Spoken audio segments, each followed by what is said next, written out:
আল্লাহ তাআলা কোরআনুল কারীমের মধ্যে বলেন, হুয়াল্লাযী খালাকা লাকুম মা ফিল আরদি জামিআ।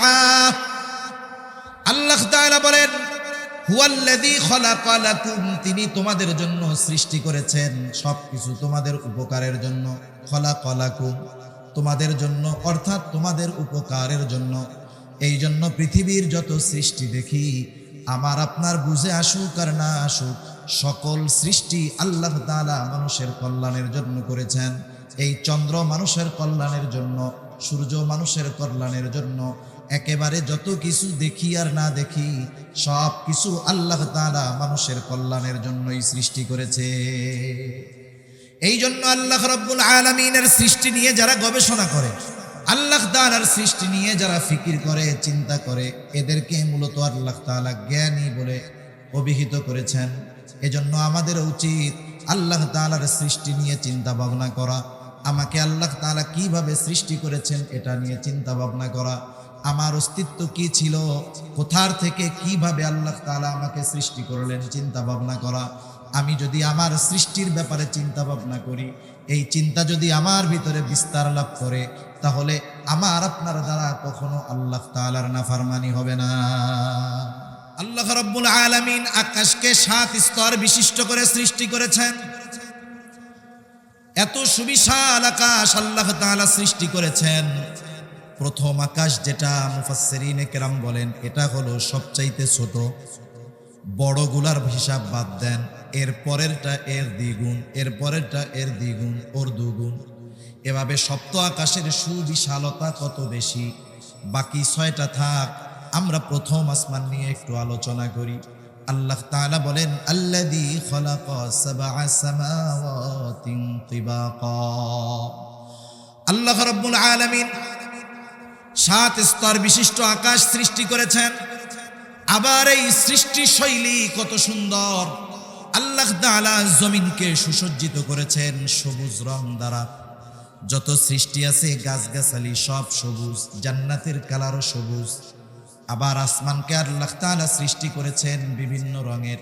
কিছু কিছু সময় দেখা যায় পুরা নীল, কিছু কিছু সময় থোকায় থোকায় সাদা মেঘ।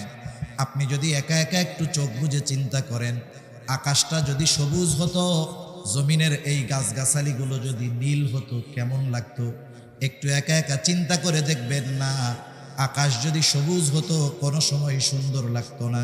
জমিন যদি নীল হতো, এটাও সুন্দর লাগতো না। তার মানে আল্লাহ তাআলা প্রত্যেকটা বস্তু এমনভাবে সৃষ্টি করেছেন, যেটাকে যেভাবে সৃষ্টি করলে সুন্দর হয়, হুবহু অনুরূপভাবেই আল্লাহ তাআলা সৃষ্টি করেছে। আল্লাহ রাব্বুল আলামিন যদি তার বান্দাদেরকে দুনিয়ার 10 গুণ নয়, দুনিয়ার 100 গুণ পর্যন্ত এক একটা জান্নাত আল্লাহ তাআলা দেয়, প্রথম আসমানের নিচে যেই জায়গা আছে সেই জায়গাগুলো শেষ হবে নাকি? এই জায়গাগুলো পর্যন্ত শেষ হবে না। এজন্য আল্লাহ সুবহানাহু ওয়া তাআলা তার সৃষ্টি শৈলী এত সুন্দরভাবে করেছেন, এত সুনিপুণভাবে করেছেন যে প্রত্যেকটা সৃষ্টি আল্লাহ তাআলা মানুষের কল্যাণের জন্য করেছেন। অগণিত দুরূদ ও সালাম সাইয়্যিদুল আম্বিয়া, আশরাফুল আম্বিয়া, খাতামুল আম্বিয়া, ইমামুল মুরসালিন, রাহমাতুল লিল আলামিন মুহাম্মাদুর রাসূলুল্লাহ সাল্লাল্লাহু আলাইহি ওয়াসাল্লামের উপর আল্লাহ সুবহানাহু ওয়া তাআলার প্রতি বড় কৃতজ্ঞ হওয়া দরকার আমাদের, যে আল্লাহ তাআলা আমাদের মতো মানুষকে সৃষ্টির শ্রেষ্ঠ জীব হিসাবে অভিহিত করেছেন। অথচ আল্লাহ তাআলার অন্যান্য সৃষ্টির সাথে যদি আমাদের তুলনা দেওয়া হয়, দেখা যাবে অনেক ক্ষুদ্র ক্ষুদ্র সৃষ্টির চাইতে আমাদের অনেক বেশি দুর্বলতা পরিলক্ষিত হবে। যেমন আল্লাহ তাআলা কোরআনুল কারীমের মধ্যে বলেন, ওয়া খুলিকাল ইনসানু দাঈফা, মানুষকে দুর্বল করে সৃষ্টি করা হয়েছে। আমরা দুর্বল, এটা আল্লাহ তাআলা আগেই জানিয়ে দিয়েছেন। এ দুর্বলতা কত বেশি এটা আমরা কল্পনাও করতে পারবো না। দৈহিক শক্তির দিক দিয়ে যদি আমরা চিন্তা করি, একটা গরু আমাদের চাইতে অনেক বেশি শক্তিশালী। অনেক সময় দেখা যায় একটা গরু 8-10 জন মানুষ ধরে টেনে তাকে আনা লাগে। আবার যদি দৃষ্টিশক্তির দিক দিয়ে আমরা দেখি, যে স্বাভাবিক বয়সের সাথে সাথে আমাদের দৃষ্টিশক্তি লোপ পায়, আমরা দেখতে পাই না। আবার রাতের আধার যখন চলে আসে, দিনের আলোতে যেমন দেখি, রাতের আধারে তেমনটা দেখি না। কিন্তু এই পৃথিবীর নিকৃষ্ট সৃষ্টি যেগুলোকে বলি, সৃষ্টির মধ্যে নিকৃষ্ট প্রাণীগুলোর মধ্যে যেটাকে আমরা বলি কুকুর, যেটা আমাদের আশেপাশে আছে, এই কুকুর, বিড়াল, এরা আধার যত নামুক না কেন, আধারে আমরা না দেখলেও তারা কিন্তু অন্ধকারের মধ্যে দেখতে পায়। তাহলে দৃষ্টিশক্তির দিক দিয়ে তারা সবল। এরপরে আসেন মানুষ ভোজন রসিক, ভোজন বিলাস, মানুষ খাওয়া দাওয়া খুব পছন্দ করে। এই হজম শক্তির দিক দিয়েও আমরা দুর্বল। কতটা দুর্বল! আমাদের সমাজে অনেক প্রাণী আছে যারা কাঁচা গোশত খেয়ে ফেলে, মুরগি খায়, অন্যান্য প্রাণী খায়। এই কাঁচা গোশত খাওয়ার কারণে তাদের কখনো হজমের সমস্যা হয় না। কাঁচা খাওয়া তো বহুদূর, আমরা যদি ভাতের চাউলটা পরিপূর্ণ সিদ্ধ না হয়, একটু শক্ত থাকে, দুপুরবেলা যদি ওই ভাত আমরা খাই, বিকাল হতে হতে আমাদের পেটের মধ্যে অবস্থা খারাপ হয়ে যায়। হজম শক্তির দিক দিয়ে দুর্বল, দৈহিক শক্তির দিক দিয়ে দুর্বল, দৃষ্টিশক্তির দিক দিয়ে দুর্বল, যৌবন শক্তির দিক দিয়ে দুর্বল। বিজ্ঞান কি বলে? ছোট্ট একটা চড়ুই পাখি, ছোট্ট একটা চড়ুই পাখি, সে তার সঙ্গীর সাথে দৈনিক 200 বার মিলিত হতে পারে। কতবার? 200 বার। তার মানে এই দিক দিয়েও আমরা দুর্বল। এত দুর্বলতার পরেও আল্লাহ তাআলা আমাদেরকে সৃষ্টির শ্রেষ্ঠ জীব হিসাবে অভিহিত করেছেন। সাথে সাথে আমরা যেন আমাদের দুর্বলতাকে অনুধাবন করতে পারি, এজন্য আল্লাহ তাআলা বলেছেন, অখুলিকাল ইনসানু দাঈফা, মানুষকে খুবই দুর্বল করে সৃষ্টি করা হয়েছে। এত দুর্বল করে আমাদের সৃষ্টি করলেন কেন? কারণ কি? আমাদের মতো দুর্বল সৃষ্টি আল্লাহ তাআলা বিনা কারণে করেন নাই। আল্লাহ তাআলা আমাদের সৃষ্টি করেছেন, এর পেছনে অবশ্যই কোনো কারণ নিহিত রয়েছে। একটা প্রবাদ আছে, ফিআলুল হাকিম লা ইয়াখলু আনিল হিকমা, মহাপ্রজ্ঞাময়ের কোনো কাজ হিকমত শূন্য নয়, তথা কারণ শূন্য নয়, বেহুদা নয়। আমাদের সহ গোটা সৃষ্টি জগৎ সৃষ্টির পেছনে অবশ্যই কারণ রয়েছে। আল্লাহ তাআলা আমাদের মতো দুর্বল মানুষকে সৃষ্টি করেছেন বিনা কারণে না। আল্লাহ তাআলা একটা উদ্দেশ্য নিয়েই আমাদেরকে সৃষ্টি করেছেন। উদ্দেশ্যটা কি? আল্লাহ তাআলা কোরআনুল কারীমের মধ্যে বলেন, ওয়ামা খলাকতুল জিন্না ওয়াল ইনসা ইল্লা লিয়াবুদুন, মানুষ এবং জিনকে শুধুমাত্র আল্লাহ তাআলার ইবাদতের জন্যই সৃষ্টি করা হয়েছে। এখানে বুজুর্গানে দ্বীন উলামায়ে কেরাম বলেন, মূলত লিয়াবুদুনের জায়গায় উদ্দেশ্য হলো লিয়ারিফুন, আল্লাহ তাআলাকে চেনার জন্য সৃষ্টি করা হয়েছে। এখন আল্লাহ তাআলাকে আমরা চিনব কেমনে? বাস্তবতা হলো, যে যাকে চিনে সে তাকে মর্যাদা দেয়, তার সম্মান অনুযায়ী তাকে সম্মান করে।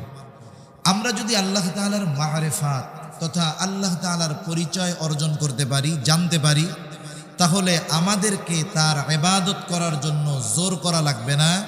আল্লাহ তাআলার মারিফাত পরিচয় হাসিল যখন আমরা করব, অটোমেটিকলি আমরা আল্লাহ তাআলার পরিপূর্ণ আনুগত্য ও দাসত্ব আমাদের জীবনে পরিপূর্ণভাবে বাস্তবায়ন করতে আমরা সক্ষম হব। ঠিক কিনা বলেন? এখন আল্লাহ তাআলাকে চিনব কেমনে? আল্লাহ তাআলাকে জানবো কেমনে?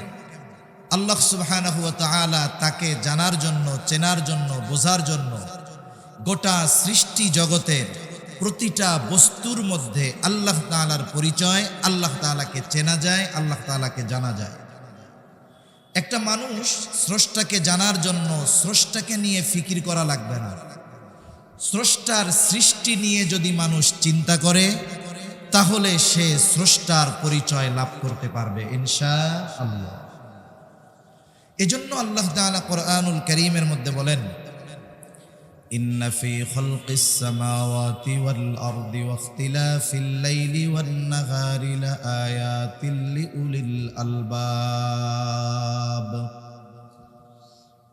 আল্লাহ রাব্বুল আলামিন বলেন, ইন্না ফি খালকিস সামাওয়াতি ওয়াল আরদ, নিশ্চয়ই আসমান এবং জমিন সৃষ্টির মাঝে ওয়াখতিলাফিল লাইলি ওয়ান নাহার, রাত দিনের আবর্তন পরিবর্তনের মাঝে লাআয়াতিল লিউলিল আলবাব, জ্ঞানী সম্প্রদায়ের জন্য নিদর্শন নিহিত রয়েছে। তার মানে গোটা আসমান জমিন সৃষ্টির সাথে রাত দিনের আবর্তন পরিবর্তনের মাঝে জ্ঞানী সম্প্রদায়ের জন্য শিক্ষণীয় বিষয় আল্লাহ তাআলা রেখে দিয়েছেন। এই জন্য যারা অনেক সময় সৃষ্টি নিয়ে ফিকির করে তারা স্রষ্টার পরিচয় লাভ করতে পারে। এই বিষয়টাকে সামনে রেখে আমরা যদি ইসলামের সাথে বিজ্ঞানের সাথে কম্পেয়ার করি, আধুনিক বিশ্বে অনেক মানুষ কথা বলে যে বিজ্ঞান এক জিনিস, ইসলাম আর এক জিনিস। নাউজুবিল্লাহ। বাস্তবতা হলো বিজ্ঞান ইসলামকে বাদ দিয়ে চলতে পারবে না, সে অন্ধ। আর ইসলাম কেউ যদি বিজ্ঞান দিয়ে পরিমাপ করে তাহলে সে বিজ্ঞানের সুস্পষ্ট সমাধান এবং ইসলামকেও সে বুঝতে পারবে না। এজন্য অনেক সময় অনেকে বলে যে কোরআন বিজ্ঞান সম্মত না। বিজ্ঞান যখন কোরআন সম্মত হবে তখন ওই বিজ্ঞান সমাজে সুস্পষ্টভাবে প্রতিষ্ঠিত হবে। তা না হলে কি হবে? বিজ্ঞান এবং বিজ্ঞানীদের থিওরি সময়ের সাথে সাথে পরিবর্তন হবে। এই পৃথিবীতে অনেকে মনে করে যে কোরআনুল কারীম এর মধ্যে A to Z সব কিছু বিস্তারিতভাবে থাকতে হবে। বিষয়টা এমন নয়। যেমন যারা জেনারেল লেখাপড়া করেন তারা কথা ভালো বুঝবেন যে বীজগণিতের অল্প কয়েকটা সূত্র যদি কেউ মুখস্থ করে আলজাবরার বীজগণিতের, তাহলে বিশাল আলজাবরা বীজগণিতের যত অধ্যায় আছে, যত অঙ্ক আছে, অল্প কয়েকটা সূত্র যদি সে আয়ত্তে আনতে পারে, বুঝে শুনে, মুখস্থ শুধু নয়, মুখস্থের সাথে সাথে সূত্রগুলো যদি সে অনুধাবন করতে পারে, বুঝতে পারে, তাহলে বীজগণিতের সমুদ্রে সে যখন সাঁতার কাটবে সে ওখানে ডুবে যাবে না, বরং এই বীজগণিতের অন্তর্নিহিত যত রহস্য আছে সবগুলোকে সে উদ্ঘাটন করে আনতে পারবে। অনুরূপভাবে কোরআনুল কারীম সকল বিষয়ের বিস্তার ব্যাখ্যা দেয় নাই ঠিক, কিন্তু সকল বিষয়ের সূত্র কোরআনুল কারীমের মধ্যে আছে না নাই? যদি কোরআনুল কারীমের মধ্যে সৃষ্টি জগতের অন্যান্য সকল বিষয়ের সব বিষয়গুলোর বিস্তার ব্যাখ্যা দেওয়া হতো, তাহলে এই কোরআনুল কারীম এইরকম একটা ছোট্ট পাণ্ডুলিপিতে থাকতো না, বরং এটা বৃহৎ আকার ধারণ করত, যেটা মানুষের জন্য বহন করা, যেটা মানুষের জন্য পড়া, যেটা মানুষের জন্য কাছে রাখা কঠিন হয়ে যাইত। কিন্তু আল্লাহ তাআলা এই 600 পৃষ্ঠা হিফজুল কোরআন যেগুলো, এগুলোর আলোকে এই 600 পৃষ্ঠার ভিতরে গোটা সৃষ্টি জগতের সব রহস্য সূত্র আল্লাহ তাআলা রেখে দিয়েছেন। সুবহানাল্লাহ। এজন্য আমরা কোরআনকে বিজ্ঞান দিয়ে পরিমাপ করব না, কারণ বিজ্ঞানের সূত্র মাঝে মধ্যে পরিবর্তন হয়। বিজ্ঞান 100 বছর আগে একটা বিষয়ের ব্যাপারে এক কথা বলছে, দেখা যাবে 100 বছর পরে এইটার ব্যাপারে আরো 10-15টা মত পাওয়া যায়। কিন্তু কোরআনুল কারীম 1500 বছর আগে আল্লাহ তাআলা নাজিল করেছেন। 1500 বছর আগে এই কোরআন সৃষ্টি জগৎ নিয়ে যত কিছু হোক সব নিয়ে যেটা বলেছে সেটা এখন পর্যন্ত অপরিবর্তিত আছে, কিয়ামত পর্যন্ত তথা অনন্তকাল অপরিবর্তিতই থাকবে। ঠিক কিনা বলেন? একটা সময় একজন বিজ্ঞানী গ্যালিলিও সে বলছিল যে সূর্যকে প্রদক্ষিণ করে পৃথিবী, মানে পৃথিবী ঘুরে। এই সময় গির্জা থেকে, চার্চ থেকে তার ব্যাপারে মৃত্যুদণ্ডের আদেশ দেওয়া হলো। কেন? বলে পৃথিবী যদি ঘুরে তাইলে আমরা বাঁচবো কেমনে? অথচ আজকে বিজ্ঞান বলতেছে পৃথিবী ঘুরে। কোরআনুল কারীম 1500 বছর আগে বলে রাখছে যে পৃথিবী এক জায়গায় নয়, সে ঘুরতে থাকে। এটা কোরআনের কথা আগের, কিন্তু বিজ্ঞান এই মত বারবার পরিবর্তন করেছে, বরং এই মত ওই সময়ের মানুষের সাথে ব্যতিক্রম হওয়ার কারণে শাস্তি, মৃত্যুদণ্ডও দেওয়া হয়েছে। কিন্তু কোরআনুল কারীমের কিছু বিষয় আছে যেগুলো বিজ্ঞান মেনে নিতে বাধ্য হয়েছে, এই রকম অনেক বিষয় আছে। এ নিয়ে ফ্রান্সের একজন বিজ্ঞানী ডক্টর মরিস বুকাইলি, উনি একটি বইও লিখেছেন, বাইবেল, কোরআন ও বিজ্ঞান। প্রথম তিনি বিজ্ঞানকে বাইবেল দিয়ে মেপেছেন। বাইবেল দিয়ে তিনি বিজ্ঞানের বিষয়গুলোকে, কোন বিষয়গুলো? যে বিষয়গুলো সুস্পষ্টভাবে প্রতিষ্ঠিত।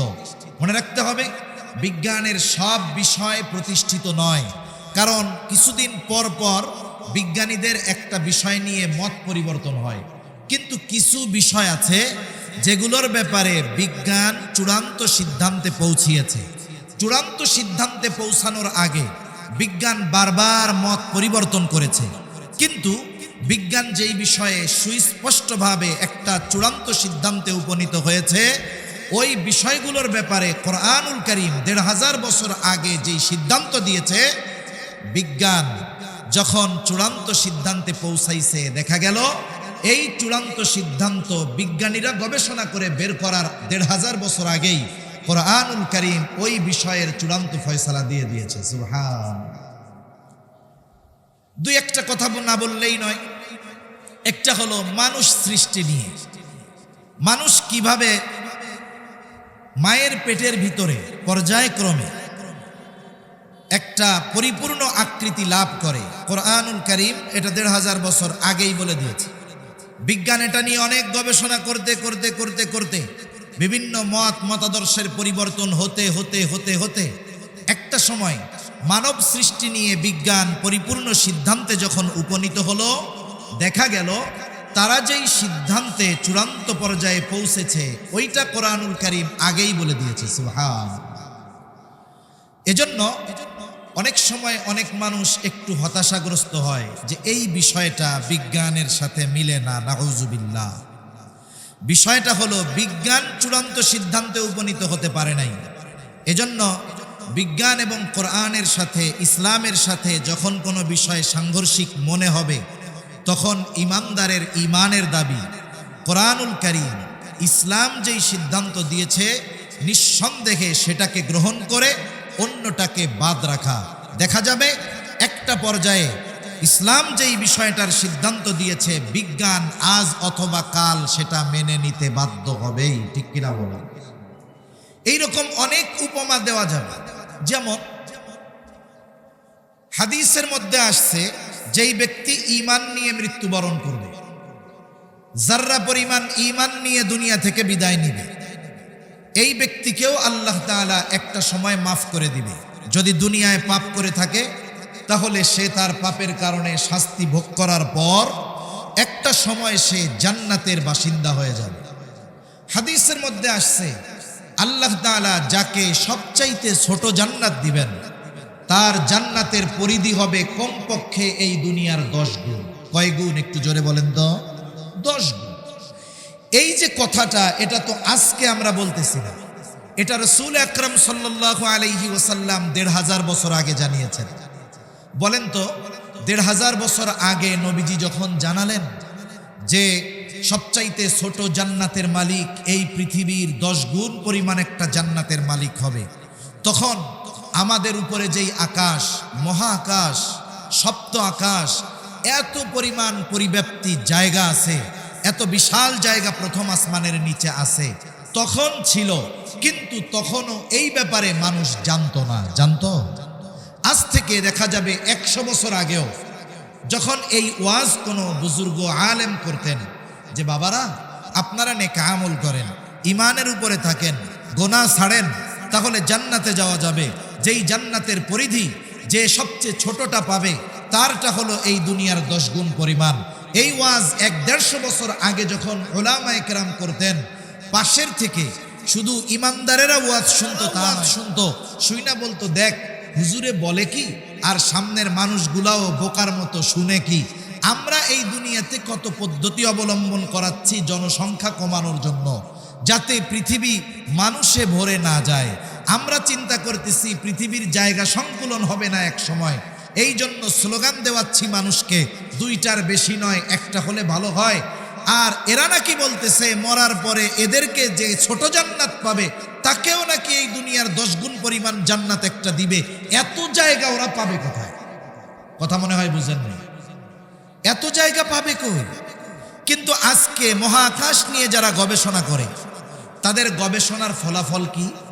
গবেষণার ফলাফল হলো প্রথম আসমানের নিচে আল্লাহ তাআলা এত জায়গা সৃষ্টি করে রাখছেন যে একজনকে দুনিয়ার 10 গুণ নয় 100 গুণ পরিমাণও যদি এক একটা জান্নাত আল্লাহ তাআলা দেন, প্রথম আসমানের নিচের জায়গা শেষ হবে না। সুবহানাল্লাহ। আল্লাহ রাব্বুল আলামিন বলেন তিনি এক আকাশ সৃষ্টি করেছেন এমনটা নয়। আল্লাহ তাআলা বলেন আল্লাযী খালাকা সাবআ সামাওয়াতিন তিবাকা। আল্লাহ রাব্বুল আলামিন আকাশকে 7 স্তর বিশিষ্ট করে সৃষ্টি করেছেন। এত সুবিশাল আকাশ আল্লাহ তাআলা সৃষ্টি করেছেন। প্রথম আকাশ যেটা মুফাসসিরিনে কেরাম বলেন এটা হলো সবচাইতে ছোট। বড়গুলার হিসাব বাদ দেন, এর পরেরটা এর দ্বিগুণ, এর পরেরটা এর দ্বিগুণ, ওর দুগুণ, এভাবে সপ্ত আকাশের সুবিশালতা কত বেশি। বাকি 6টা থাক, আমরা প্রথম আসমান নিয়ে একটু আলোচনা করি। আল্লাহ তাআলা বলেন আল্লাযী খালাকা সাবআ সামাওয়াতিন তিবাকা।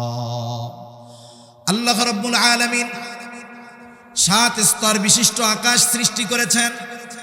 আবার এই সৃষ্টি শৈলী কত সুন্দর। আল্লাহ তাআলা জমিনকে সুসজ্জিত করেছেন সবুজ রং দ্বারা। যত সৃষ্টি আছে গাছগাছালি সব সবুজ, জান্নাতের কালারও সবুজ। আবার আসমানকে আল্লাহ তাআলা সৃষ্টি করেছেন বিভিন্ন রঙের। কিছু কিছু সময় দেখা যায় পুরা নীল, কিছু কিছু সময় থোকায় থোকায় সাদা মেঘ। আপনি যদি একা একা একটু চোখ বুজে চিন্তা করেন, আকাশটা যদি সবুজ হতো, জমিনের এই গাছগাছালিগুলো যদি নীল হতো কেমন লাগতো? একটু একা একা চিন্তা করে দেখবেন না। আকাশ যদি সবুজ হতো কোনো সময় সুন্দর লাগতো না, জমিন যদি নীল হতো এটাও সুন্দর লাগতো না। তার মানে আল্লাহ তাআলা প্রত্যেকটা বস্তু এমনভাবে সৃষ্টি করেছেন যেটাকে যেভাবে সৃষ্টি করলে সুন্দর হয় হুবহু অনুরূপভাবেই আল্লাহ তাআলা সৃষ্টি করেছে। এখন এই প্রথম আসমান আল্লাহ তাআলা এইগুলাকে সুসজ্জিত করেছেন কিসের দ্বারা? আল্লাহ রাব্বুল আলামিন বলেন আমি এই দুনিয়ার আকাশকে নক্ষত্রপুঞ্জ দ্বারা সুসজ্জিত করেছি, নক্ষত্রমালা দ্বারা সুসজ্জিত করেছি। এর মধ্যে আমাদের জন্য যেই 2টা বেশি কাজে লাগে এটা হলো চন্দ্র আর সূর্য। আল্লাহ তাআলা বলেন আলাম তারাউ কাইফা খালাকাল্লাহু সাবআ সামাওয়াতিন তিবাকা ওয়া জাআলাল কমারা ফীহিন্না নূরা ওয়া জাআলাশ শামসা সিরাজা। আল্লাহ তাআলা বলেন আমি চাঁদকে সৃষ্টি করেছি আলো হিসাবে, আর সূর্যকে সৃষ্টি করেছি প্রদীপ হিসাবে, প্রজ্বলিত আলো হিসাবে। চাঁদ মূলত সূর্য থেকে আলো পায়। আবার আল্লাহ তাআলা চাঁদ এবং সূর্যের জন্য নির্দিষ্ট একটি কক্ষপথ রেখে দিয়েছেন। একেবারে যেই রাস্তা ওদের জন্য নির্ধারিত করেছেন আল্লাহ তাআলা সৃষ্টির পরে, চাঁদ এবং সূর্য যথারীতিভাবে তাদের ওই পথ দিয়েই পথ অতিক্রম করে। কখনো এমন হয় না যে একটু ডানে বামে গিয়ে তারা পথ অতিক্রম করে। যদি করত তাহলে পৃথিবীর ব্যালেন্স নষ্ট হয়ে যায়। অনেক সময় আমরা মনে করি যে আগের চাইতে সূর্যের তাপ, পৃথিবীর উষ্ণতা দিন যাচ্ছে আরো বাড়তেছে, গরম বাড়তেছে, অ্যান্টার্কটিকার বরফগুলো গলতেছে। আসলে এর মূল কারণটা কি? মূল কারণ হলো পৃথিবীর বাহিরে আল্লাহ তাআলা একটা বায়ুমণ্ডল সৃষ্টি করে রেখেছেন। এটা হলো মূলত ফিল্টার ছিল, ছাঁকনি ছিল। বিজ্ঞান বলে গ্রিন হাউস গ্যাসের কারণে পৃথিবীর তাপ বাড়তেছে। এটা কেমন? এটা একটা উদাহরণ দিলে বুঝতে সহজ হবে। আপনারা অনেকে জেনে থাকবেন শীত প্রধান দেশে সাধারণত সবজি চাষাবাদ করাটা কঠিন হয়ে যায়, কারণ ওইখানে সব সময় বরফ থাকে। কিন্তু তারা গ্রিন হাউস পদ্ধতি ব্যবহার করে তারা শাকসবজি চাষ করে। গ্রিন হাউসটা কি? তারা একটা কাচের ঘর নির্মাণ করে, যেই ঘরে বাহিরের কোনো বাতাস পৌঁছাতে পারবে না। সূর্যের আলোটা ওই ঘরের ভেতরে ভেদ করে, ভেতরে যখন আলো পড়ে তখন ভেতরটা গরম হয়ে যায়। গরম হয়ে ওই আলোটা, তাপটা ছড়িয়ে যেতে পারে না। ওই যে কাঁচ দিয়ে পুরো ঘেরা, এবার কাঁচটা গরম হয়ে যায়, ওই উষ্ণতা ওই কাচের ঘরের মধ্যে সব সময় থাকে। তার মানে ওই ঘরটা কাচের ঘর ঘিরে রাখার কারণে সূর্যের যেই আলোর তাপ পড়ে ওই তাপটা জমিনকে গরম করে, এরপরে আলোর তাপটা ছড়িয়ে যেতে পারে না, ওই কাচ ওটাকে ধারণ করে, গরম থাকে, এরপরে ওই জায়গায় ওরা চাষাবাদ করে। পৃথিবীর নিজামটা এরকম। মনে করেন সূর্যের আলো যখন জমিনে পড়ে, পড়ন্ত বিকালে যখন ঠান্ডা হয়ে যায়, এই জমিনের তাপ বিল্ডিং আস্তে আস্তে তাপটাকে ছেড়ে দেয়। এখন তাপ ছড়ানোর জন্য সে যত বেশি জায়গা পাবে তত দ্রুত পৃথিবী ঠান্ডা হয়ে যাবে। কিন্তু বাস্তবতা হলো বায়ুমণ্ডলে কার্বন ডাই অক্সাইড বেড়ে গেছে। তার মানে ইট ভাটার যে ধোঁয়া, গাড়ির যে ধোঁয়া, মানুষের সিগারেটের ধোঁয়া, বায়ু দূষণ, এগুলো হওয়ার কারণে বায়ুমণ্ডলে যেই একটা ব্যবস্থাপনা ছিল যে তাপটা ছড়িয়ে আকাশব্যাপী ছড়িয়ে যাবে, ওটা তখন ছড়ায় না। তাপটা না ছড়াতে পারার কারণে এই পৃথিবী উষ্ণ থাকে, গরম থাকে, দ্রুত ঠান্ডা হয় না। মূলত গরমের কারণ এটা। আল্লাহ তাআলা এই সিস্টেম করে রেখে দিয়েছেন। এই যে সূর্য, এখন এই সূর্য যদি যথাস্থানে না থাকতো, চন্দ্র যদি যথাস্থানে না থাকতো, কি হইতো? অথচ আল্লাহ তাআলা ১৫০০ বছর আগে জানিয়ে দিয়েছেন সূর্যের জন্য যে নির্দিষ্ট কক্ষপথ আল্লাহ তাআলা রেখেছেন, সূর্য গোটা সময়টা ওই কক্ষপথ দিয়েই চলে, কখনো একটু ডানে বামে যায়। আল্লাহ তাআলা বলেন, ওয়াশ-শামসু তাজরি লিমুস্তাকাররিন লাহা যালিকা তাকদীরুল আজিজিল আলীম। আল্লাহ রাব্বুল আলামিন মূলত সূর্যের জন্য যেই কক্ষপথ নির্ধারিত করে রেখেছেন, সেই জায়গা দিয়েই সূর্য আবর্তিত হয়, ঘুরতে থাকে, কাছেও আসে না, দূরেও আসে না। শীতের সময় কোন জায়গা থাকবে, গরমের সময় কোন জায়গায় থাকবে, তার জন্য সব নির্ধারিত করা আছে। এখন যদি সূর্যটা একটু কাছে আসতো, এখন যত দূরে আছে তার থেকে যদি একটু কাছে আসতো, বিজ্ঞান বলে সূর্যের তাপ পৃথিবীবাসীর উপরে এত বেশি পড়তো যে মানুষ পৃথিবীতে বসবাস করতে পারতো না, গোটা পৃথিবীটা মরুভূমিতে পরিণত হয়ে যাইত। আবার চন্দ্রটা আল্লাহ তাআলা যেই জায়গায় সেটিং করে রাখছেন, ওর যেই কক্ষপথ, ওর থেকে যদি আরেকটু কাছে চন্দ্রটা থাকতো, কারণ চন্দ্রের উপরে নির্ভর করেই জোয়ার ভাটা হয়, চন্দ্র যদি আরেকটু কাছে থাকতো তাহলে প্রতিদিন এই পৃথিবী ১-২ বার পানি দ্বারা ধৌত হয়ে যাইত। এজন্য আল্লাহ তাআলা তার প্রত্যেকটা সৃষ্টিকে যথাযথভাবে যথাস্থানে সেটিং করে আল্লাহ তাআলা রেখে দিয়েছেন। তাহলে এই চন্দ্র এবং সূর্যের ব্যাপারে আমরা জানি, সূর্যের থেকে আমরা আলো পাই। এই সূর্যটা কত বিশাল! বিজ্ঞান বলে সূর্য পৃথিবী থেকে 13,09,30,00,000 মাইল দূরে অবস্থিত। এই পৃথিবীটা বাস্তবেই ছোট। তার মানে এই পৃথিবী থেকে সূর্যের দূরত্ব হলো 9,30,00,000 মাইল। আর সূর্যের বড়ত্ব কত বেশি? বিজ্ঞান বলে এই সূর্যটা পৃথিবীর চাইতে 13 লক্ষ গুণ বড়। তার মানে সূর্যের ভিতরে 13 লক্ষ পৃথিবীকে ঢুকায় রাখা যাবে। আর এই সুবিশাল সূর্যটাকে একটা ছোট্ট সিদ্ধ হাঁসের ডিমের মতো লাগার কারণ কি? দূরত্বের কারণে। অনেক বড়, কিন্তু দূরত্বের কারণে এই সুবিশাল সূর্যটাকে ছোট্ট দেখা যায়। এই সুবিশাল সূর্য থেকে পৃথিবীর দূরত্ব 9,30,00,000 মাইল। বিজ্ঞান বলে সূর্যের আলো পৃথিবীর কেন্দ্রে পৌঁছাইতে সূর্যের আলো সময় লাগে 8 মিনিট 30 বা 34 সেকেন্ড। কোন হিসাবে? বলে আলোর গতি হলো সেকেন্ডে 1,86,000 মাইল। 1,86,000 মাইল আলো প্রতি সেকেন্ডে অতিক্রম করে। এই হিসাবে সূর্যের কেন্দ্র থেকে পৃথিবীর কেন্দ্রতে সূর্যের আলো পৌঁছাইতে সময় লাগে 8.5 মিনিট। 9,30,00,000 মাইল পথ পাড়ি দিয়ে 8.5 মিনিটে সূর্যের আলো পৃথিবীতে চলে আসে। এবার আমরা রাতের বেলা যখন পরিষ্কার আকাশ, এই পরিষ্কার আকাশে মিটমিট করে তারা জ্বলতে দেখা যায়। আল্লাহ রাব্বুল আলামিন অগণিত তারকার দ্বারা পৃথিবীকে সুসজ্জিত করেছেন। আল্লাহ তাআলা বলেন, ইন্না যায়্যানাস সামাআদ দুনিয়া বিজিনাতিনিল কাওয়াকিব। আল্লাহ রাব্বুল আলামিন বলেন, আমি নক্ষত্রপুঞ্জ দ্বারা এই পৃথিবীর আকাশকে সুসজ্জিত করেছি। এগুলো পৃথিবীর সৌন্দর্য। আকাশে যখন তারা ওঠে, তারা দেখা যায় ঝিকমিক করে, অগণিত তারকা, আসলে দেখতে অনেক সুন্দর লাগে। পৃথিবীর কত কবি যুগের পর যুগ শুধু আকাশের দিকে তাকিয়ে তাকিয়ে কত কবিতা লিখছে। আবার আল্লাহ তাআলার সৃষ্টি কত সুন্দর।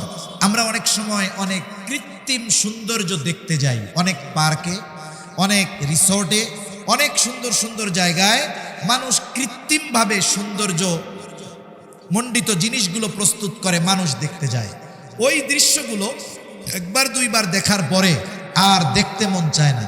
কিন্তু আল্লাহ তাআলা যেই সৃষ্টিগুলো করেছেন এর সৌন্দর্য এমন যে মানুষ যদি বারবার ওই সৃষ্টিগুলোর দিকে তাকায় তাহলে মানুষ কখনো ক্লান্ত হয় না, মানুষ কখনো অসহ্য হয় না, বা এমনটা হয় না যে এটা তো বারবার দেখছি আবার দেখবো কেন, এমনটা কখনো মানুষের মনে হয় না।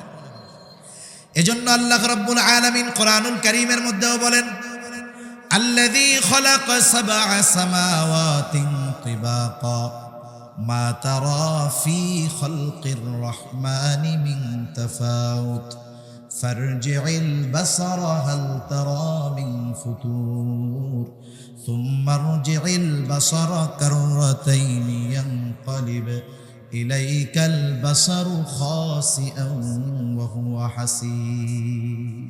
এই আসমানের দিকে তাকিয়ে আসমানের সৌন্দর্য দেখে কারো একটু ভালো লাগে নাই, অথবা কারো দৃষ্টি ক্লান্ত হয়ে গেছে, এমন কেউ আছেন নাকি? এমন সুনিপুণভাবে আল্লাহ তাআলা সৃষ্টি করেছেন। আল্লাহ তাআলা এই জন্য বলেন, মা তারা ফি খালকির রহমানি মিন তাফাউত।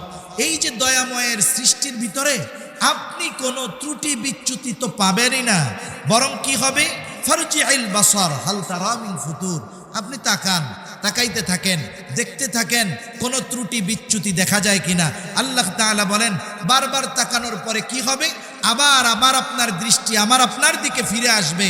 তবুও এই আসমান জমিন সৃষ্টির মধ্যে ন্যূনতম কোনো ত্রুটি কেউ দেখাতে পারবে না। এজন্য মানুষ যখন আল্লাহ তাআলার সৃষ্টি দেখে তার চোখ কখনো ক্লান্ত হয় না, সে কখনো অতৃপ্ত হয় না। আপনাদের পাশে পাহাড়, যখন এই পাহাড়ের সৌন্দর্য এমনি সময় দেখতেছেন একরকম, আবার যখন আল্লাহ তাআলা বৃষ্টি দেন, বৃষ্টিতে এই সবুজের উপরে পড়া ময়লাগুলো একেবারে ধুয়ে পরিচ্ছন্ন হয়ে যায়। একটা নিরিবিলি পরিবেশে আপনি পাহাড়ের মধ্যে যদি বসে থাকেন, দীর্ঘ সময় ব্যাপী বসে থাকেন, সবুজের দিকে যদি আমি আপনি তাকিয়ে থাকি, আল্লাহর কসম আমার আপনার হৃদয় কখনো ক্লান্ত হবে না, আমার আপনার চোখ কখনো ক্লান্ত হবে। নক্ষত্রপুঞ্জ এর হিসাব কেউ দিতে পারে না। এই পৃথিবীতে যত গবেষণা হয় সবচাইতে বেশি ব্যয় হয় আকাশ নিয়ে গবেষণার পেছনে। মাঝে মধ্যে আপনারা দেখেন এই পৃথিবীর অন্যতম একজন ধনী ইলন মাস্ক মহাকাশ নিয়ে কত গবেষণা করে। সে চাচ্ছে মানুষকে এই পৃথিবী থেকে নিয়ে মঙ্গল গ্রহে ভ্রমণ করায় আনবে। এই জন্য বিভিন্ন রকমের বাহন তৈরি করার প্রচেষ্টা করতেছে। মহাকাশ নিয়ে সবচাইতে বেশি গবেষণা করে যেই সংস্থা, তাদের নাম হলো নাসা। যুগের পর যুগ তারা মহাকাশ নিয়ে গবেষণা করতেছে। প্রথমত তারা অনেক সময় আমাদেরকে অনেক আজীব আজীব খবর দেয়, নতুন নতুন গ্রহ আবিষ্কারের খবর দেয়। বলে নতুন একটা গ্রহের সন্ধান পাওয়া গেছে এত লক্ষ আলোক বর্ষ মাইল দূরে। দুনিয়ার মানুষ তখন অবাক হয়ে যায়, বিশ্বব্যাপী এক চাঞ্চল্য সৃষ্টি হয়ে যায় যে নতুন একটা গ্রহ, নতুন একটা আলম, নতুন একটা জগৎ সৃষ্টি হয়েছে। একটা জগৎ আবিষ্কার হওয়ায় আমরা কত অবাক হয়ে যাই, অথচ আল্লাহ তাআলা ১৫০০ বছর আগে কোরআনুল কারীমে এই বিশ্ববাসীকে জানিয়ে দিয়েছেন, শুনে নাও, জগৎ শুধু একটা পৃথিবী এমনটা নয়, আরো অগণিত জগৎ যিনি সৃষ্টি করলেন তিনি কে? এই অগণিত কত, আনুমানিক একটা সংখ্যা যদি মহাকাশ গবেষণা যারা করে এদেরকে দিতে বলা হয়, এর আনুমানিক হিসাব ওরা দিতে পারবে না। যদি তাদেরকে বলা হয় আকাশে তারকারাজি কত, ওরা বলতে পারবে না। আবার দেখেন ১৩ লক্ষ গুণ বড় সূর্যটা ৯,৩০,০০,০০০ মাইল দূরত্বের কারণে ছোট দেখা যায়। আকাশের মধ্যে অগণিত তারকা ছোট ছোট দেখা যায় কেন? বলে অতিরিক্ত দূরত্বের কারণে। 9,30,00,000 মাইল দূরত্বের কারণে সূর্য ছোট দেখা যায়, তার চাইতে অগণিত গুণ বেশি দূরে তারকারাজি, এটাকেও ছোট দেখা যায়। যদি জিজ্ঞাসা করা হয় আকাশে এই রকম গ্রহ কত আছে, তাহলে মহাকাশ যারা গবেষণা করে তারা বলবে যে এর হিসাব আমরা দিতে পারবো না। মিলিয়ন ট্রিলিয়ন বিলিয়ন ট্রিলিয়ন সব পার হয়ে যাবে, হিসাব দেওয়ার মতো সুযোগ নেই। এই সুবিশাল এবং এই অগণিত তারকা সব প্রথম আসমানের নিচে। এখন এর বিশালতা কত বড়, এর বিশালতা কত বড়, বিজ্ঞান বলে এই পৃথিবী থেকে সবচাইতে কাছে যেই তারকাটা, ওই তারকাটার বিশালতা কত বড়, বলে একটা তারকা যেটা সবচাইতে ছোট, ওই তারকার ভিতরে যদি কোটি কোটি সূর্যকে ঢুকিয়ে দেওয়া হয়, তবুও ওই তারকার সব জায়গা এক সূর্য পূর্ণ করতে পারবে না। কোটি কোটি সূর্য যদি তার মধ্যে ঢুকিয়ে দেওয়া হয়, তার মানে এক একটা তারকা কোটি কোটি সূর্যের চাইতেও বড়, এক একটা তারকা কোটি কোটি সূর্যের চাইতেও বড়। এই তারকাগুলো প্রথম আসমানের নিচে। দূরত্ব কত? পৃথিবীতে সূর্যের আলো চলে আসে 8.5 মিনিটে। কয় মিনিটে একটু বলেন না? কয় মিনিট? 8.5 মিনিটে। কিন্তু ওই তারকাগুলারও আলো আছে, তারকাগুলারও কি আছে? আলো আছে। এখন এই তারকার আলো পৃথিবীর দিকে সৃষ্টি থেকে নিয়ে ছুটে আসতেছে। বিজ্ঞান বলে সূর্যের আলো পৃথিবীতে 8.5 মিনিটে পৌঁছিয়ে যায়, কিন্তু ওই তারকার আলো সৃষ্টি থেকে নিয়ে সেকেন্ডে 1,86,000 মাইল গতিতে পৃথিবীর দিকে ছুটতেছে।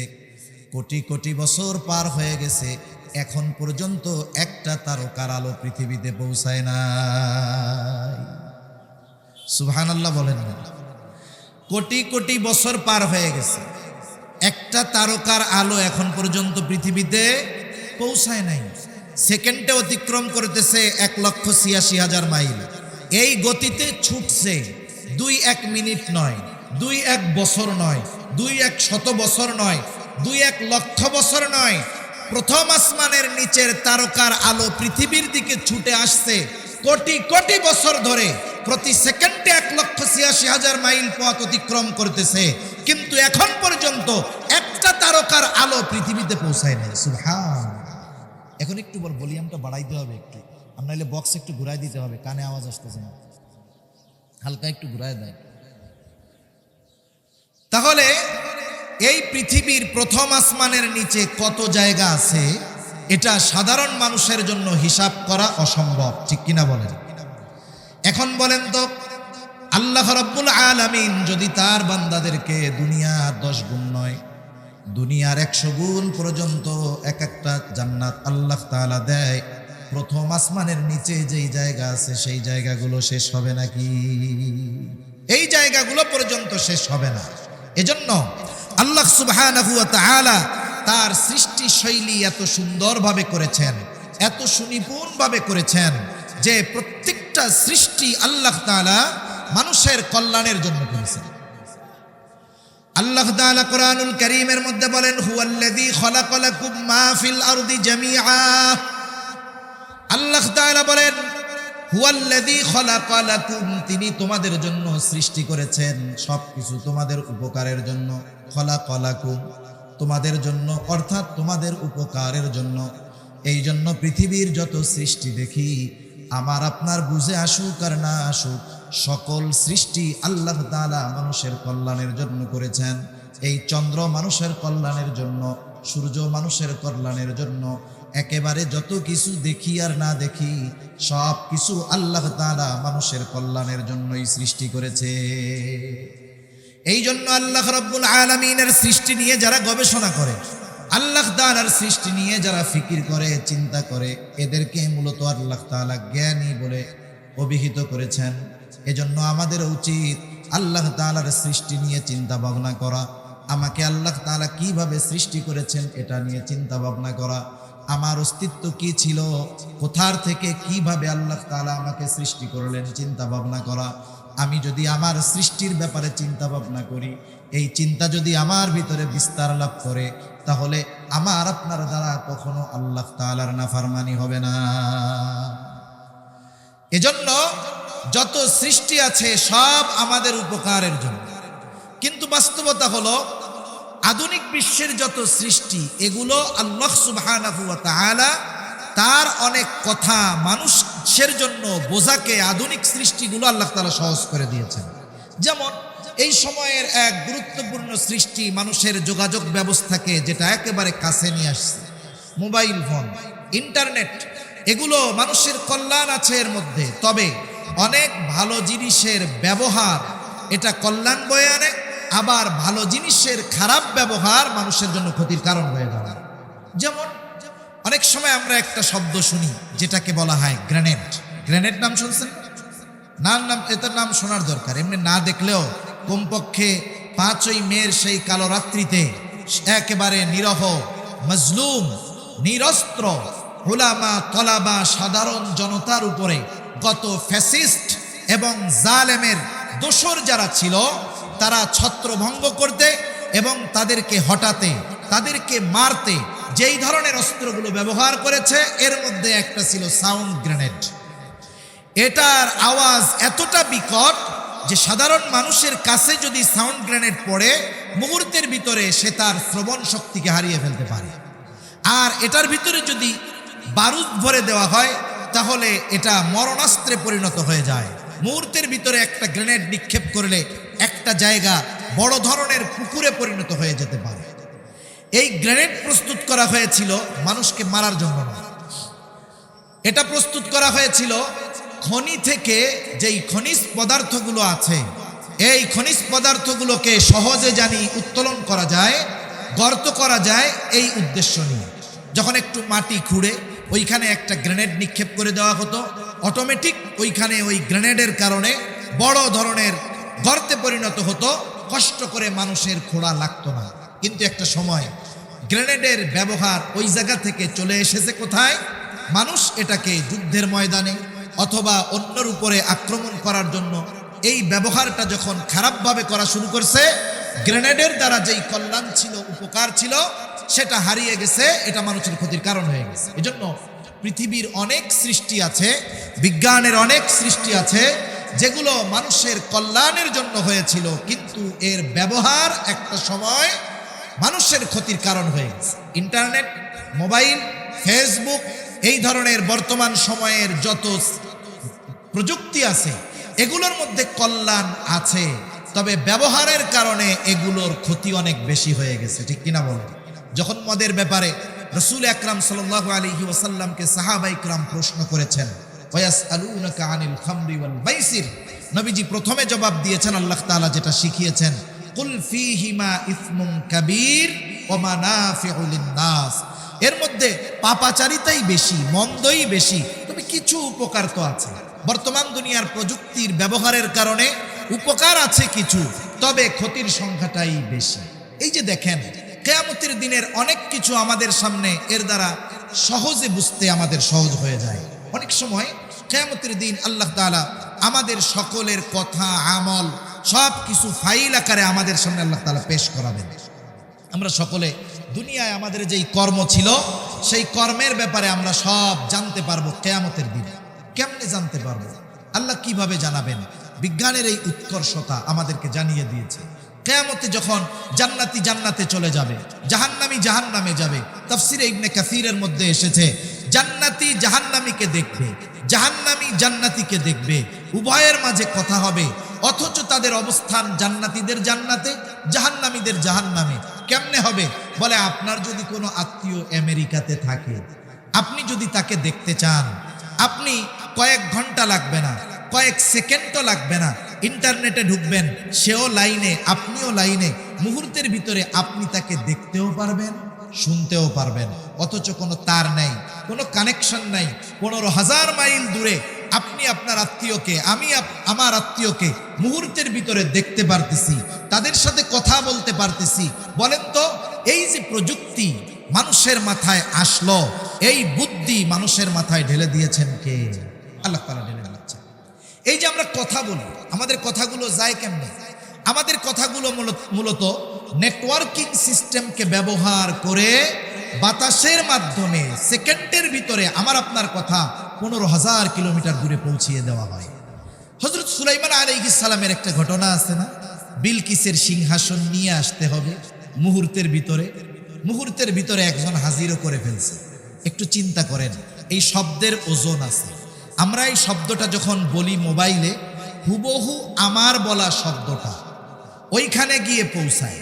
আমি যেই কণ্ঠে বলি, আমি যেই টোনে বলি, আমি যেই ভয়েসে বলি, হুবহু সেই টোনে সেই ভয়েসে 15,000 কিলোমিটার দূরে 1 সেকেন্ডও লাগে না আমার আপনার আওয়াজ পৌঁছিয়ে যায়। ঠিক কিনা বলেন? আল্লাহ তাআলা মানুষের মাথায় কত বুদ্ধি দিয়েছেন। এই যে কথা, এগুলো ধ্বংস হয়ে যায় না। আল্লাহ রাব্বুল আলামিন কিয়ামতের দিন আমার আপনার সব কথা সব কর্মকে সন্নিবেশিত করে আমলনামা হিসাবে আমাকে আপনাকে দিবেন।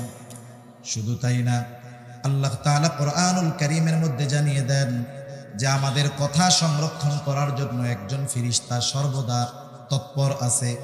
আল্লাহ তাআলা বলেন, মা ইয়ালফিদু মিন কওলিন ইল্লা লাদাইহি রাকীবুন আতীদ। আল্লাহ রাব্বুল আলামিন বলেন, মা ইয়ালফিদু মিন কওল, মানুষ যা জবান থেকে নিক্ষেপ করে, অর্থাৎ মানুষ যেই কথাগুলো বলে, আমরা যেই কথাগুলো উচ্চারণ করি, এগুলো হারিয়ে যায় না। একজন সদা তৎপর একজন ফেরেশতা আছে, ওগুলোকে সংরক্ষণ করে। বিজ্ঞান কি বলে? বিজ্ঞান বলে মানুষ যেই কথা উচ্চারণ করে, কথাগুলো হারিয়ে যায় না। পৃথিবীর শুরু থেকে নিয়ে যত কথা এখন পর্যন্ত পৃথিবীর মধ্যে মানুষ উচ্চারণ করেছে, সব কথাগুলো বাতাসের মধ্যে ভেসে বেড়াচ্ছে। সব কথাগুলো আছে কোথায়? বাতাসে। এমনও নাকি গবেষণা চলতেছে যে এই পৃথিবীর ভয়েসগুলো থেকে, আওয়াজগুলো থেকে পৃথিবীর অতীতে যত বড় বড় মনীষী গত হয়ে গিয়েছেন, তাদের আওয়াজ, তাদের ভয়েস, তাদের টোনকে আলাদা করে বের করার চেষ্টা করা হচ্ছে। তার মানে কথা বাতাসে আছে, এটা বিজ্ঞান স্বীকার করে এবং প্রযুক্তিও এটা বলে। আমার আপনার কথা মুহূর্তের ভিতরে বাতাসের মাধ্যমে পৌঁছিয়ে যাচ্ছে 15,000 কিলোমিটার দূরে। কথাগুলো বাতাসে আছে। বলেন তো, কিয়ামতের দিন আল্লাহ তাআলা যদি বলে যে রাউজানের গহিরার আব্দুর রহমান দুনিয়ায় যত কথা বলেছে, বাতাস সব কথাগুলোকে আলাদা করে আমার সামনে হাজির করো, বলেন তো আল্লাহ তাআলার জন্য এটা সহজ না কঠিন? শুধু সহজ না, এটা আল্লাহ তাআলার জন্য অতি সহজ। এজন্য এই ধরনের বিজ্ঞান আমাদের আখিরাত বোঝার ক্ষেত্রে অনেক সহজতা এনে দিয়েছে। কিন্তু আফসোস, এটাকে আমরা গোনার আসবাব হিসাবে গ্রহণ করে ফেলেছি। ফেসবুকটাকে গোনার আসবাব হিসাবে গ্রহণ করেছি, ইন্টারনেটকে আমি আপনি গোনার আসবাব হিসাবে গ্রহণ করে ফেলেছি, মোবাইলটাকে আমি আপনি গোনার আসবাব হিসাবে গ্রহণ করে ফেলেছি। কিন্তু আমি যদি এর ব্যবহার যথাযথভাবে করতাম, তাহলে দেখা যাইত এর দ্বারা আমি উপকৃত হতে পারতাম, আমার আখিরাত বোঝা সহজ হতো, আমার দাওয়াতের ক্ষেত্রে এই প্রযুক্তি আমি কাজে লাগাতে পারতাম। কিন্তু আফসোস, বিজ্ঞানকে আমরা যথাযথভাবে ব্যবহার করতে পারতেছি না। আরেকটা বিষয় হলো, ইসলামের সাথে বিজ্ঞানের কোনো সংঘর্ষ নাই। আপনি যদি ওসমানী খেলাফতের দিকে নজর দেন, আজ থেকে 100 বছর আগে ওসমানী খেলাফতের একেবারে পতন হয়েছে, 100 বছর আগে। অথচ ওসমানী খেলাফতের সময় মুসলমানদের মাধ্যমে বিজ্ঞান সর্বোচ্চ উৎকৃষ্ট স্থানে পৌঁছিয়ে গিয়েছিল। আজকের ইউরোপ সভ্য হয়েছে 200-250 বছর আগে। 100 বছর আগে এরা সভ্যতা শিখেছে, বিজ্ঞান শিখেছে। ইউরোপ আমেরিকার বড় বড় ইউনিভার্সিটিগুলোর ভিতরে মুসলমান মনীষীদের বই নিয়ে তারা বিজ্ঞানকে চর্চা করেছে। ওসমানী খেলাফত ধ্বংস করে দেওয়ার মাধ্যমে মুসলমানদের যত গবেষণাগার ছিল, মুসলমানদের যত শিক্ষার আসবাব ছিল, এগুলো সব তারা ধ্বংস করে ওই তথ্যগুলো, বইগুলো, জ্ঞানগুলো নিজেরা নিয়ে নিজেদের জ্ঞানকে সমৃদ্ধ করেছে। আর মুসলমানদের উপরে এই জ্ঞানের, বিজ্ঞানের অপপ্রয়োগ এই অমুসলিমেরা করেছে। অথচ উচিত ছিল আমরা মুসলিম বিশ্বের যারা আছি, আমাদেরও এই বিষয়গুলো নিয়ে গবেষণা করা, নিজেদের শক্তি অর্জন করা, আধুনিকতার সাথে এই বিজ্ঞানকে ব্যবহার করে পৃথিবীর সর্বোচ্চ শক্তিতে পরিণত হওয়া, এটা আমাদের দরকার ছিল। কিন্তু আফসোস, অবস্থা, পরিবেশ, যেই সমস্ত মুসলিম দেশগুলাকে আল্লাহ তাআলা সম্পদে সমৃদ্ধশালী করেছেন, এরা এদের বাস্তবতাকে ভুলে গিয়ে ওই অমুসলিমদের দাসত্ব গ্রহণ করার কারণে মুসলমানদের হাতে পৃথিবীর চালিকা শক্তি থাকার পরেও মুসলমানেরা উন্নতি, অগ্রগতি, বিজ্ঞানের উৎকর্ষতার দিক দিয়ে মাথা উঁচু করে দাঁড়াতে পারতেছে না। এ পৃথিবীর চালিকা শক্তি কি? এ পৃথিবীর চালিকা শক্তি হলো স্বর্ণ, পৃথিবীর চালিকা শক্তি হলো তেল। আল্লাহ তাআলা এই ধরনের খনিজ পদার্থ মুসলিম বিশ্বকে দান করেছিলেন, কিন্তু তারা যথাযথভাবে কাজে লাগাতে পারে নাই। তবে এখনো যদি মুসলিম বিশ্বের দেশগুলো আল্লাহ তাআলার দিকে ধাবিত হয়, যথাযথভাবে আল্লাহ তাআলার উপরে ঈমান আনে, সাথে সাথে আল্লাহ সুবহানাহু ওয়া তাআলাকে যথাযথভাবে ভয় করে, আশা করা যায় মুসলমানেরা এই পৃথিবীর বিজ্ঞানের উৎকর্ষতার দিক দিয়ে সর্বোচ্চ স্থানে যাবে এবং এই পৃথিবীকে সর্বদিক দিয়ে শাসন করতে তারা পারবে ইনশাআল্লাহ। কি বলেন, পারবে না? আমরা যদি সম্প্রতি সময়ের একটা হিসাবের দিকে তাকাই, তাহলে কি দেখব? আমেরিকা একটা দেশকে পুরো শেষ করে দিয়ে গিয়েছে, তাদের রিজার্ভ সব নিয়ে গিয়েছে, একেবারে রিক্ত হস্তে তাদেরকে রেখে গিয়েছে। কিন্তু কিছু আল্লাহওয়ালা মানুষ, কিছু দিনদার মানুষ, কিছু খোদাভীরু মানুষ ওই দেশের রাষ্ট্র ক্ষমতা গ্রহণ করেছে এবং এটাকে তারা আমানত হিসাবে নিয়েছে। এই জন্য 2 বছর পার হতে পারে নাই, তাদের মুদ্রা পৃথিবীর মধ্যে সবচাইতে দ্রুততার সাথে মুদ্রার মান বাড়তেছে। প্রতিনিয়ত নতুন নতুন উদ্ভাবনী আমরা তাদের মাধ্যমে দেখতে পাচ্ছি। আধুনিক প্রযুক্তি সম্পন্ন বাহন তারা আবিষ্কার করতেছে, অথচ দেখেন তাদের লেবাস আমাদের মতো, মাথায় পাগড়ি, গায়ে জামা, মুখে দাড়ি। আমরা যাদেরকে মনে করতাম এদের কাজ হলো শুধু মসজিদ আর মাদ্রাসা, আর কোথাও নাই, অথচ এই মানুষগুলো এই পৃথিবীর অর্থনীতিকে সমৃদ্ধ করার কাজ করতেছে, এই পৃথিবীর প্রযুক্তিকে আপগ্রেড করার কাজ এই মোল্লাদের মাধ্যমে হচ্ছে। বাস্তবতা হলো আমরা আমাদের সোনালী অতীতকে জানি না। আমরা যদি জানতাম তাহলে চিকিৎসা বিজ্ঞান আমাদের হাতে থাকত। আমরা শুধু ইবনে সিনার কথা শুনি, হু আলী সিনার কথা শুনি। এই ইবনে সিনাকে চিকিৎসার জনক বলা হয়, অথচ এই ইবনে সিনার ব্যাপারে আমরা জানি না। পশ্চিমা বিশ্ব ইবনে সিনার যত পাণ্ডুলিপি সমস্ত কিছুকে নিয়ে তাদের ভাষায় অনুবাদ করে তারা তাদের চিকিৎসা বিজ্ঞানকে কত হাই লেভেলে নিয়ে গিয়েছে, কিন্তু আমাদের খবর নেই। তারপরে বীজগণিত নিয়ে, রসায়ন নিয়ে, পদার্থ বিজ্ঞান নিয়ে প্রত্যেক জায়গায় মূল ভূমিকা ছিল মুসলমানদের। মুসলমানদের পাণ্ডুলিপিগুলো তারা নিয়ে ইংরেজিতে ছাপিয়ে নামটাকে একটু পরিবর্তন করে তারা তাদের কাজে ব্যবহার করতেছে, কিন্তু আমরা মুসলমান, আমরা পারতেছি না। অথচ সেই অ্যাবিলিটি আমাদের দেশের না থাকলেও অনেক মুসলিম বিশ্বের আছে, তাদের সম্পদ আছে, টাকা পয়সা আছে, কিন্তু বিজ্ঞানের উৎকর্ষতার ব্যাপারে তারা কোনো ভূমিকা রাখতে পারতেছে না। এটা আমাদের জন্য বড় দুঃখের বিষয়। এজন্য সম্মানিত উপস্থিতি, বিজ্ঞানের সাথে কোরআনের সাথে কোনো সাংঘর্ষতা নাই। বিজ্ঞান ওইটা সর্বশেষ মানতে বাধ্য হবেই, যেটা কোরআন বলেছে, যেটা ইসলাম বলেছে মানবে, তবে আজ অথবা কাল। তবে কখনো যদি বিজ্ঞান এবং ইসলামের সাথে আমার আপনার সামনে সংঘর্ষ পরিলক্ষিত হয়, আমি আপনি নির্দ্বিধায় কোরআনকে, ইসলামকে, দ্বীনকে বেছে নিব, কোনো সন্দেহ নাই। এজন্য রাসূল আকরাম সাল্লাল্লাহু আলাইহি ওয়াসাল্লাম দেখেন, সুন্নাতের সাথে বিজ্ঞানের সম্পর্ক আছে, এটা গবেষণার পরে বের হয়, কিন্তু নবীজি আগের থেকে ফলাফল দিয়ে দিয়েছেন। রাসূল সাল্লাল্লাহু আলাইহি ওয়াসাল্লাম, যেমন বাথরুমে যাওয়ার কথা বলি, যখন বাথরুমে যাব, নবীজি সুন্নাত যেগুলো বলেছেন এর মধ্যে একটা সুন্নাত, মাথা ঢেকে যেতে হবে। মাথা ঢেকে যেতে হবে। মাথা ঢেকে গেলে লাভটা কি? অনেকে টুপি মাথায় দিয়ে বাথরুমে যাওয়াটাকে খারাপ মনে করে, কিন্তু টুপি মাথায় দিয়ে বাথরুমে গেলে লাভ কি হবে? বিজ্ঞান বলতেছে মাথার চুল এবং মাথার চামড়া এটা বড় স্পর্শকাতর। আপনি আমি যদি মাথায় কয়েকদিন শ্যাম্পু না দেই, তেল না দেই, দেখবেন মাথার মধ্যে খুশকি জমেছে, খুশকি থেকে ময়লা হবে, ওটাতে ইনফেকশন হবে, একসময় মাথায় ঘা হয়ে যেতে পারে, চুলের মধ্যে জট লেগে যেতে পারে। কিন্তু বলেন তো, 2-4 জন লোক দেখান তো, দাড়িতে তাদের কোনোদিন জট লাগছে অথবা এই জায়গায় কখনো তাদের খুশকি হয়েছে? দাড়িতে হয়। তার মানে দাড়ি, এই চুল এবং স্ক্রিন, এটা মাথার চুল এবং চামড়ার মতো এত স্পর্শকাতর নয়। চুল ভাইরাস খুব দ্রুত টানে। বাথরুমের মধ্যে মাত্রাতিরিক্ত জীবাণু এবং ভাইরাস থাকার কারণে মাথা যদি ঢেকে যাওয়া হয়, তাহলে মাথার চুল এবং চামড়া ওই ভাইরাস থেকে নিরাপদ থাকে। নবীজি 1500 বছর আগে মাথা ঢেকে যেতে বলেছে, এখনকার বিজ্ঞান মাথা ঢাকতে বলতেছে। কেন? বলে মাথা যদি না ঢাকা হয় তাহলে মাথার চামড়া আক্রান্ত হতে পারে ব্যাকটেরিয়ার দ্বারা, এর দ্বারা মাথায় ক্ষতি হতে পারে, বড় রোগ হতে পারে। এটা বলতেছে বিজ্ঞান ১৫০০ বছর পরে, নবীজি ১৫০০ বছর আগে বলতেছে মাথা আপনারা ডাইকা বাথরুমে যাবেন। সুবহানাল্লাহ। এরকম প্রত্যেকটা বিষয়। এই যে টাকনুর নিচে প্যান্ট পরার কথা বলা হয়েছে, নবীজি বলেছেন পায়জামা বা লুঙ্গির যেই অংশ টাকনুর নিচে থাকবে সেটা জান্নাতে প্রবেশ করবে না। কিন্তু আমরা দেখতেছি ব্যতিক্রম, নারীদেরকে ঢাকার কথা বলা হয়েছিল, পুরুষদেরকে খুলে রাখার কথা বলা হয়েছিল। এখন পুরুষেরা উল্টা আমল করতেছে, নারীরা খুলে রাখে, পুরুষেরা ঢেকে রাখে। বিজ্ঞান কি বলে?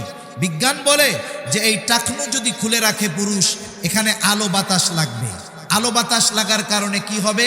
তার যে সেক্সুয়াল হরমোন আছে এটা আলো বাতাসের দ্বারা উপকৃত হবে, তার এটার দ্বারা অনেক উপকার হবে, এজন্য সে খুলে রাখবে। এটা বৈজ্ঞানিক কারণ। নবীজির সুন্নাত মানতে হবে, এটা তো আছেই, কিন্তু বিজ্ঞানকে সামনে রেখে নয়, সুন্নাতকে মানতে হবে নবীর আদেশকে সামনে রেখে। কিন্তু সুন্নাত মানলে বৈজ্ঞানিক উপকার আছে। আর মেয়েরা ঢেকে রাখবে কেন? মেয়েরা যদি ঢেকে রাখে, পুরুষের যেই না ঢাকলে ক্ষতি হতো, মেয়েরা ঢাকলে না ঢাকলে সেই ক্ষতি হবে। পুরুষ যদি খুলে রাখে যেই উপকার হতো, নারী যদি ঢেকে রাখে নারীর সেই উপকার হবে। সুবহানাল্লাহ।